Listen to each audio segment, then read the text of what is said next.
uremeza yuko iyo umaze kuba mu gihano c'Imana ushobora kwikubita agashi? Yes. Urashobora kwikubita agashi kuko Imana yacu irahana ariko yuzuye imbabazi. Igihe cyose yamiteze amaboko ugarutse irakwakira. Ugarutse irakwakira ko yavuze ngo naho ivyaha byanyu vyotukura tukutuku. Nukuvuga ngo nawo umunyavyaha wawo ndi ruhebwa wawo ndi no muri quartier bakorisha. Ugarutse kitahura kavuga ati Imana ndagarutse nciye bugufi. Imana irakwakirana umutima w'urukundo.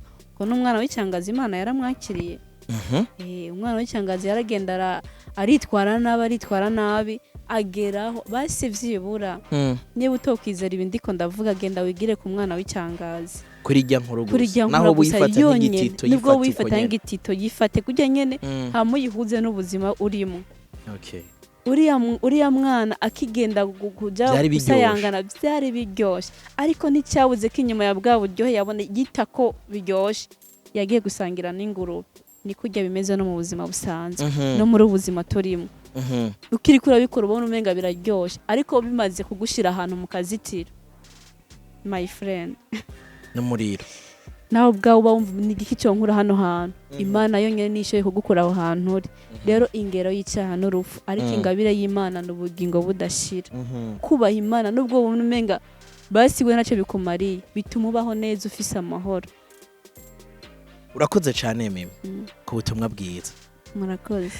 Ibibero by'umuvyeyi ingaruka ibohero nka kino gihe umuntu akarabona inama. Umuntu atarakurikirana filme ndondi wowe nk'umuntu abibayemwo wigeze kuba uri umufana wabyo. Itandukanyo rya filme zaho hambere nizo no mose riri hehe ryo tuma umuntu atararaba filme ndondi avuga ati bakina ibintu nyene ukabona ko atari byo barimwo. Itandukanyo ririho muhamagarira ko umuntu atarazira. Mpora ndavyumva yuko hari abantu benshi barambwira ngo mimi ngo warakoze gutuma nkunda filme ndundi ibintu nk'ivyo nyene kare wabona umenga filme ndundi na bwenge zirimwo ziraho na maninde niki n'abantu baguma baraba bakarungurukana kamera nta bibazo.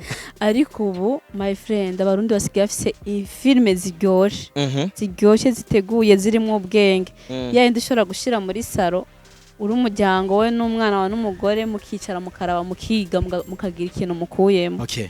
Rero mugende muzirabe pe ari amafilme meza cyane y'u Burundi kandi uko vyareje ubu musiko biri dutera tuje imbere. Mutera muce imbere. Nigiki kintu cakugoye winjiye muri filme ndonde kuko bavuga yuko ikintu cose cama gifise avantage na inconvénient. Byarangoye cyane kugira iki numva ashaka ahantu nkora nkina ariko nkabona sindahabona neza. Niwo nsavye ari gihe yampa nk'agasene kamwe tubiri nkumva nyene sindiko ndashika neza mu muhamagaro mu bintu nyene nshaka. Rero ivyo navyo byarangoye ko ni ibintu babisaba yuko umuntu agufata ukuboko agushigikira ubukeneye gushigikirwa ariko nyene ndashima Imana ko nyuma yaho byaje kugenda neza. Ninde muntu yagukweza ukuboko kugira ngo bikorohere?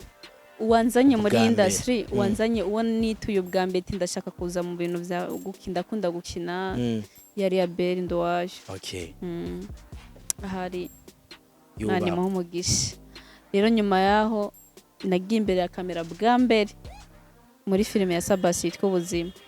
King SABBAS King wa Diva ndamutayise.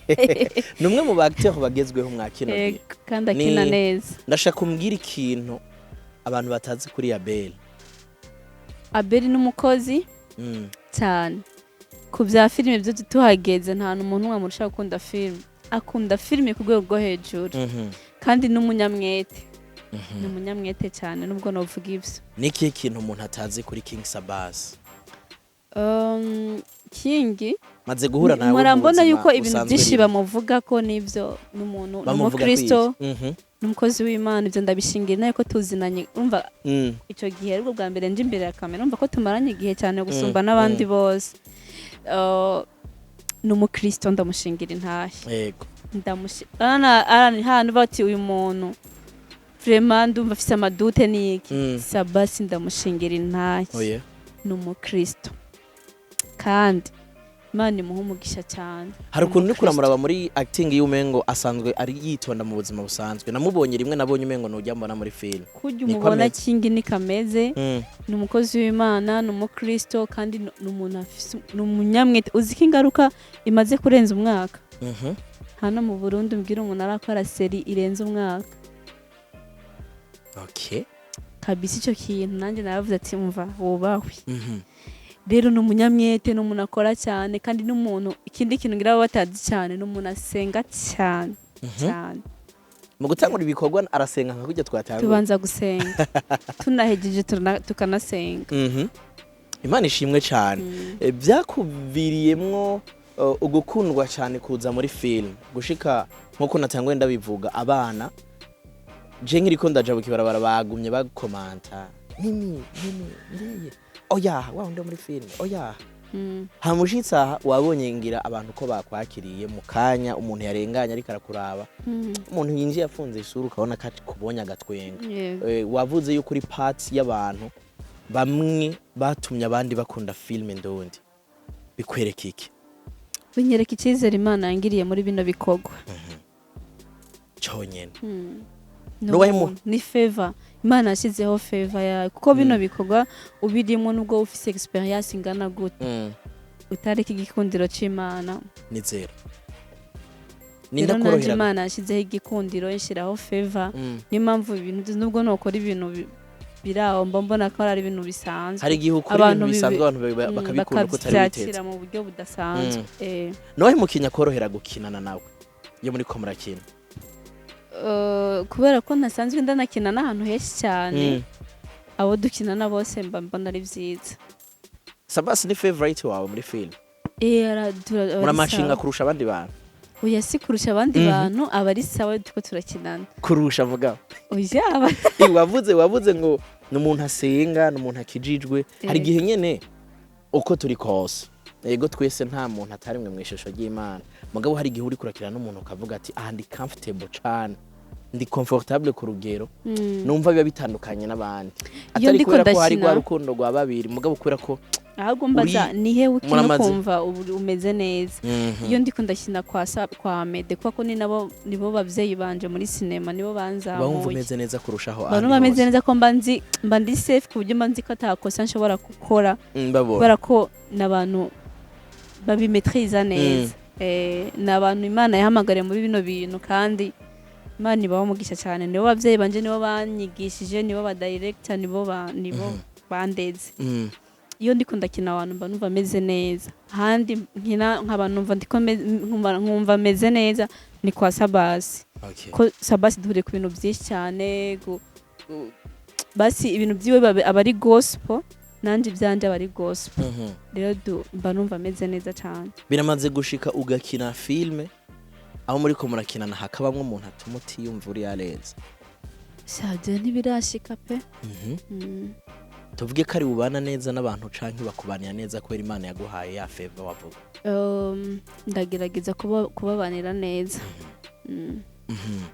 mimi rero si kakana kashaka gukina filme kakabura ingene kabigenza hama kakaza kakaba ga celebrity mu Burundi uno munsi waraje busurakina mu Rwanda nkuko natangwe ndabivuga nkakubaza nti wari wiyumva gute kuko bwari bwo bwa mbere je nawe tumenyanye kubera ryo rugendo wagiye gute mu Rwanda nagiye nyene arakazi ndose bamamagaye abakubonye yego okay niyo mpamvu yatumye ngenda abakteri mwahuye abo twabonye nabo tutabonye bari bane KILLAMAN bose twese twaramubonye nsabi barabibonye ba Alfonsina ba Nyambo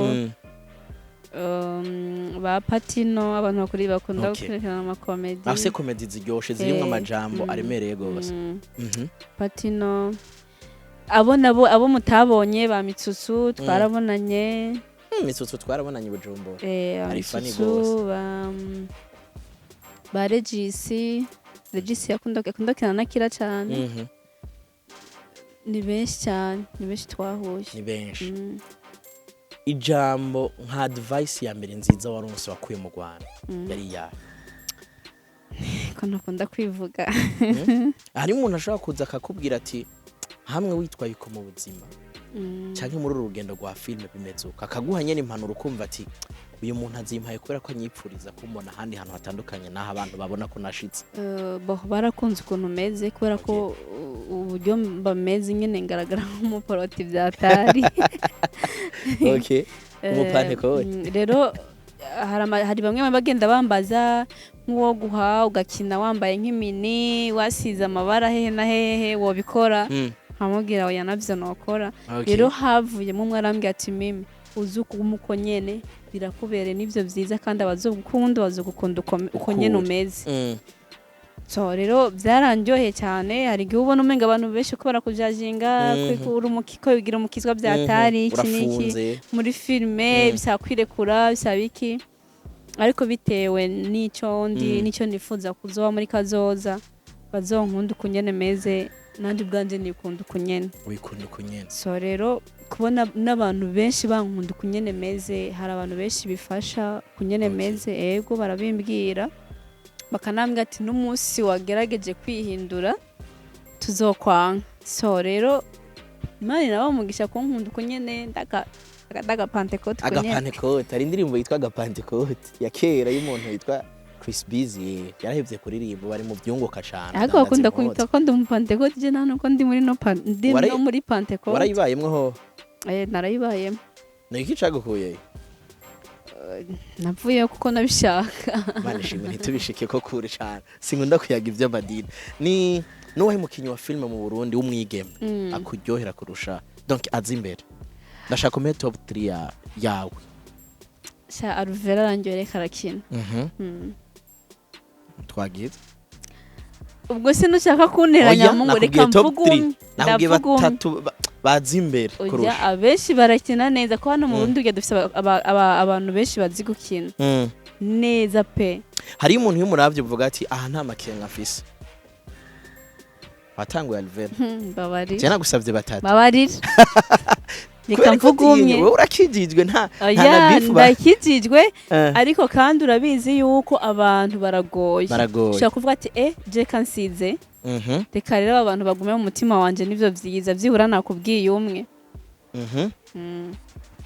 Wambwiye reka mvuga umwe nivyo vyiza ko hamwe noza gushira ku manimero akujya mpora mbona kuri Facebook badutondeka ngo ninda twika kuruta uyundi. Uroje gusoma ama commentaire? Ndasoma. Hari gihe wigera gusoma ugasoma nka commentaire nyinshi gushika uruha ukisanga imbere.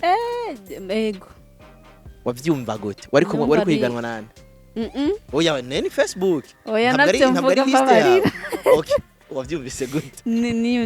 Nabonye ko ni ubuntu bw'Imana ati aho ndi Imana iri kumwe nanje. Okay. Ego. Aho uri Imana iri kumwe nawe. Donc ibindimwo. Imana turi kumwe ego. Niya he advice wo umuntu yifuza gukina filme mu gatarabona inzira? Icyambere ni yihangane. Ko hari igihe ugerageza kudodora nkuko barabaza kutubwira kandi tukababwira ko bidakunda. Ariko babisaba ko bihangana kandi ntucike intege ugumusatira hahandi muri babandi babikora. Musume kandi unabisengera. Umunsi mudusanga byakunze. Hari igihe umuntu azo kugira ikizera akaguha n'agasene na kamwe. Ugasanga kagasene kamwe kakuvyariye amasene menshi ko ndavyibuka kwa nja gukina mu muntu uze mu mupfakazi bamaye nk'udusene nkatunga nimba atari dutatu atari tubiri ariko utwo nitwe twamvyariye guhura na Amede mbona gukina ndi mu actrice principale ijya mbere. Urumva ko byansavye iki kwihangana no kugira iki no kudacika intege. Niyahe scene ikorohera gukina kurusha izindi umaze gukina? Iyo ndiko ndakina bambabaza birandyohe ndagoha baranuka. Birandyohe mama numva hasi bindimo cyane. Watinga. Okay. Ndanumva basi ndagirwa ndiko ndagitinga gahinda. Ndagushimire cyane Emile. Urakoze. Reka ndagushimire inshuti mukunzi twabanye kuva ku munota wa mbere gushika kuri no munota. Ni wowe fans and family wahisemwe gukurikirana The Real TV show. Wewe wahisemwe kuba umunyamuryango, wewe mukunzi butunzi bw'umutima wacu, utari mugenzi mutunzi mu butunzi atari ubwacu. Wewe udahengeshanya kwa musharing, ushira ko like, ugashira ko na commentaire. Yitwa Mimi Mireille, ndaza gushira muri description ndetse na commentaire filme yiwe aboneka mu yanyuma kugira ngo ugende umushigikira mutubwire nigiki ukundira Mimi Mireille, nigiki ubona arusha abandi ba actrice hano mu gihugu cy'u Burundi. Je nitwa The Real, the one and only ibitandukanye. kubatandukanye ahatandukanye. Mbasha ni wari behind camera atuma amajwi ndetse n'amasanamu bisa kuno ubibona.